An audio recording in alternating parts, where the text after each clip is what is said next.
بسم اللہ الرحمن الرحیم۔ میں Tahir Mahmood, president Islamic Society Italy, اس وقت ایز اے اوورسیز پاکستانی ایک درخواست کرنی چاہ رہا ہوں۔ ہمارے جو یہاں پہ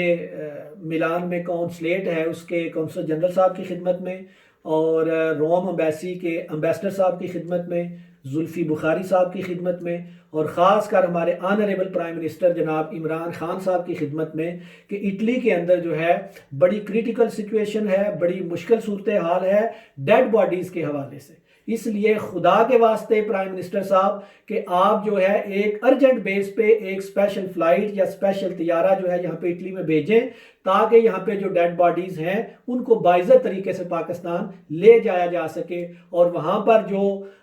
ایک ماں ہے جو اپنے بیٹے کا انتظار کر رہی ہے، جو ایک بیوی ہے اپنے خاوند کی ڈیڈ باڈی کا انتظار کر رہی ہے، اور جو بچے ہیں اپنے باپ کی ڈیڈ باڈی کا انتظار کر رہے ہیں، یہ بڑی تکلیف دہ بات ہے۔ یہ اللہ تعالیٰ کا ایک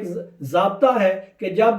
جو ورثاء ہیں اپنے ہاتھوں سے ایک ڈیڈ باڈی کو قبر میں اتار لیتے ہیں تو اللہ تعالیٰ ان کو صبر دے دیتا ہے۔ اس لیے ارجنٹ بیس پہ جو ہے اس پہ ایکشن لیا جائے اور ایک طیارہ یہاں پہ بھیجا جائے جو ان ڈیڈ باڈیز کو لے کے جائیں، اور اس کے علاوہ جو یہاں پہ پاکستانی اسٹوڈنٹ ہیں، جو لوگ پاکستان جانا چاہ رہے ہیں کسی مجبوری کے تحت، وہ پاکستان جائیں، اور پاکستان میں جو لوگ وہاں پہ بلاک ہو چکے ہیں، جو یہاں پہ کام کاج جن کا بزنس تھا وہ وہاں پہ گئے ہیں، ان کی فیملیز پیچھے یہاں پہ ہے، وہ لوگ یہاں پہ اپنی فیملیز کے پاس آ سکیں۔ لہٰذا اوورسیز پاکستانی کی حیثیت سے یہ ایک درد مندانہ اپیل ہے پرائم منسٹر کی خدمت میں کہ اس پہ فوری ایکشن لیا جائے۔ جزاکم اللہ خیر، بہت شکریہ۔